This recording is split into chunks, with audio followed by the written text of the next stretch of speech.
दोस्तों, बीजेपी, बिहार और नीतीश कुमार, हर कहानी इसी के इर्द गिर्द घूम रही है।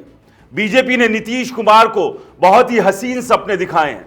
उसी हसीन सपने के आगे पीछे सुशासन बाबू यात्रा पर यात्रा कर रहे हैं। बिहार की प्रगति के लिए दावे पे दावे कर रहे हैं। जनता के बीच में घोषणा पर घोषणा हो रही है।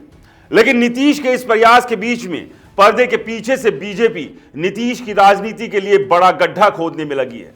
जी हां, इस बात को हल्के में मत लीजिए। अभी मैं आपको यह बताऊंगा ऐसा मैं क्यों कह रहा हूं, और जिस पर नीतीश कुमार ने वक्त रहते काम नहीं किया तो यकीन मानिए वह बीजेपी की ओर से बनाए गए गड्ढे में मुंह के बल बहुत बुरी तरह से गिरेंगे, और ऐसा गिरेंगे कि लाख चाहने के बावजूद भी उस गड्ढे से उठकर अपनी राजनीति को खड़ा नहीं कर पाएंगे।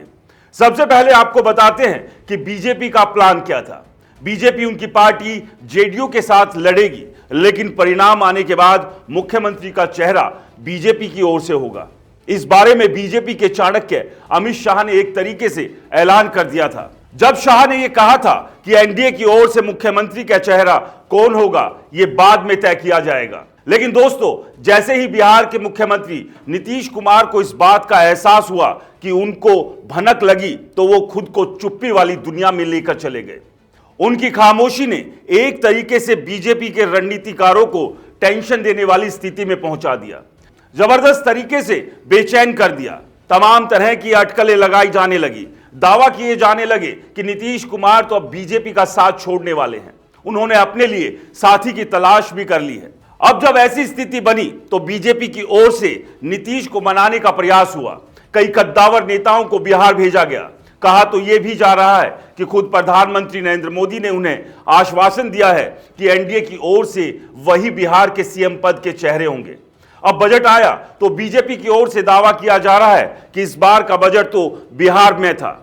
हालांकि नीतीश कुमार ये बखूबी जानते हैं कि बजट में जो धन दिया गया वो एक झुनझुना सरीका था, इससे ज्यादा कुछ नहीं।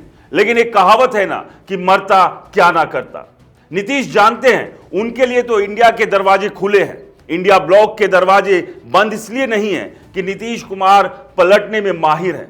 नीतीश की इस बार की महत्वाकांक्षा अपने बेटे निशांत कुमार की राजनीति को चमकाने की है। निशांत की राजनीति को चमकाने के लिए उन्हें इस बार किसी भी कीमत पर मुख्यमंत्री बनना है, फिर चाहे 6 महीने के लिए ही क्यों ना हो। तो नीतीश इसलिए पीएम मोदी और वित्त मंत्री निर्मला सीतारमण की वाहवाही कर रहे हैं, उन्हें थैंक यू कह रहे हैं। जानते हैं कि बीजेपी के साथ ही अब उन्हें रहना है, रहना पड़ेगा। इसके अलावा उनके पास में उनके हिसाब से उनके हित के लिए कोई विकल्प नहीं है। नीतीश कैसे भी करके इस बार भी अपनी अगुवाई में बिहार में एनडीए की सरकार चाहते हैं। लेकिन दोस्तों, अपनी राजनीतिक महत्वाकांक्षा की पूर्ति की ख्वाहिश में बीजेपी नीतीश कुमार के खिलाफ पर्दे के पीछे उनके खिलाफ साजिश कर रही है। उसे शायद वह देख नहीं पा रहे, और अगर देख लेते तो शौक हो जाते, और फिर स्थिति ऐसी बनेगी कि तेजस्वी की शर्तों पर इंडिया गठबंधन में शामिल होने के लिए बेकरार हो जाएंगे। दोस्तों, एक बड़ी साजिश नीतीश कुमार के खिलाफ रची गई है, ठीक उपेंद्र कुशवाहा की तरह। बिहार की राजनीति में उपेंद्र कुशवाहा एक वक्त किंग मेकर की भूमिका में हुआ करते थे, लेकिन बीजेपी ने धीरे धीरे पहले कुशवाहा की राजनीति को स्वीट पॉइजन दिया। ऐसा करने के बाद में जब लगा असर नहीं हो रहा है जितना होना चाहिए, तो लोकसभा चुनाव के दौरान उनकी राजनीति के साथ में खेल कर दिया। बिहार के जिस किराव सीट से उपेंद्र कुशवाहा ताल ठोक रहे थे, उसके सामने भोजपुरी फिल्मों के सुपरस्टार पवन सिंह निर्दलीय खड़े हो गए। परिणाम यह रहा कि ना पवन सिंह जीते, ना ही उपेंद्र कुशवाहा। आरजेडी के प्रत्याशी सांसद बन गए।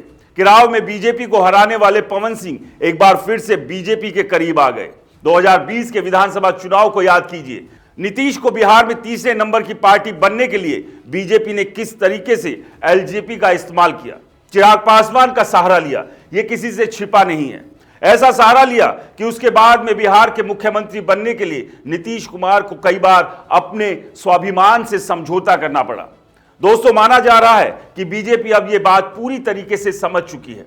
नीतीश कुमार को बिहार की राजनीति से बेदखल करने के लिए जेडीयू की राजनीति को नुकसान पहुंचाने के बजाय अब सीधा अटैक नीतीश पर ही पर्दे के पीछे किया जाएगा। बिहार के सियासी गलियारों में एक बार फिर से यही चर्चा है।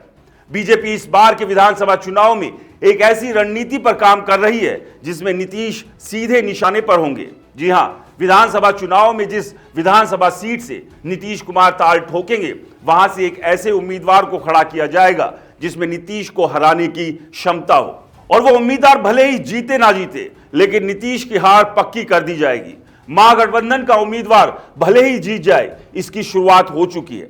पवन सिंह की तरह से अब प्रशांत किशोर ने ऐलान कर दिया है। प्रशांत किशोर के इस ऐलान से बिहार के मुख्यमंत्री नीतीश कुमार ने तब भले ही इग्नोर किया, लेकिन तब नीतीश को यही इग्नोर करना उपेंद्र कुशवाहा की तरह भारी पड़ सकता है। जन स्वराज पार्टी के अध्यक्ष प्रशांत किशोर ने 27 जनवरी को कहा था, मुख्यमंत्री नीतीश कुमार जहां से चुनाव लड़ेंगे, उनके खिलाफ वहीं से चुनाव वो भी लड़ेंगे। अब नीतीश का ध्यान पीके की चुनौती की ओर ना जाए। उनकी इस चुनौती को नीतीश को नजरों में हल्का साबित करने के लिए जानते हैं बीजेपी ने क्या किया। बिहार बीजेपी के नेताओं ने तर्क देना शुरू किया कि अब तक पीके ग्राम पंचायत का चुनाव तक नहीं लड़े। प्रशांत किशोर ने राजनीति में अभी कुछ नहीं किया है। चुनाव कोई कहीं से भी लड़ सकता है, लेकिन पहले वो ग्राम पंचायत का चुनाव लड़े और दिखाए कि किस तरह से वो चुनाव जीत सकते हैं। बीपीएस के छात्रों के साथ में कलाकारी कर रहे हैं प्रशांत।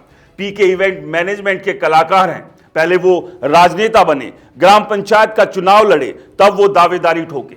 नीतीश कुमार पहले कह भी चुके हैं, अमित शाह के कहने पर ही पीके को जदयू में नंबर 2 का पद मिला। अब आगे पीके अमित शाह के आदमी हैं, तो फिर जो फैसला नीतीश के खिलाफ प्रशांत किशोर के लिए जो चुनौती प्रशांत किशोर ने दी है, उसकी हरी झंडी तो अमित शाह से ही मिली है। अब पता नहीं बीजेपी की इस रणनीति पर बिहार के मुख्यमंत्री नीतीश कुमार की नजर गई कि नहीं। वैसे नीतीश का ध्यान भटकाने के लिए उनके इर्द गिर्द चारों ओर इस वक्त गृह मंत्री अमित शाह के लोग हैं। अमित शाह ने जहां बीजेपी के कद्दावर नेताओं को उनके आसपास में जमा करके रखा है, वहीं नीतीश के भरोसेमंद नेताओं को अपने पाले में किया है। इन नेताओं ने नीतीश को इस तरीके से अपने घेरे में लिया है, अब कोई सही सलाह देने के लिए जेडीयू के अंदर उनके वफादार जाना भी चाहते हैं तो वो पहुंच भी नहीं पा रहे हैं। माना यह भी जा रहा है नीतीश कुमार को अलग तरीके से फंसाया गया है। यह अपने लिए नीतीश कुमार को नहीं, बिहार के मुख्यमंत्री नीतीश कुमार को साबित करना है। उन्होंने साबित कर दिया।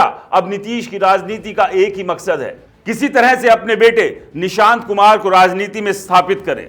इस वक्त अपने बेटे निशांत के लिए वो पूरी ताकत लगा रहे हैं। बीजेपी इसी का फायदा अपने तरीके से उठाने की कोशिश में नीतीश के खिलाफ ऐसी रणनीति बना रही है, जिससे इस बार के चुनाव में नीतीश जीत ना पाए। नीतीश की हार बिहार की चुनावी संग्राम में पक्की कर ली जाए। सवाल यही है कि पर्दे के पीछे बीजेपी नीतीश के खिलाफ जो खेल खेल रही है, क्या जब इसकी जानकारी नीतीश कुमार को होगी तो उस वक्त राहुल गांधी और तेजस्वी यादव उनको सहारा देंगे, और सहारा पाने के लिए नीतीश कुमार क्या कुर्सी का मोह त्याग देंगे? आपको क्या लगता है? हमें कमेंट्स कर जरूर बताएं। रिपोर्टर जी चैनल को सब्सक्राइब नहीं किया है तो चैनल को सब्सक्राइब करना ना भूलें। नमस्कार।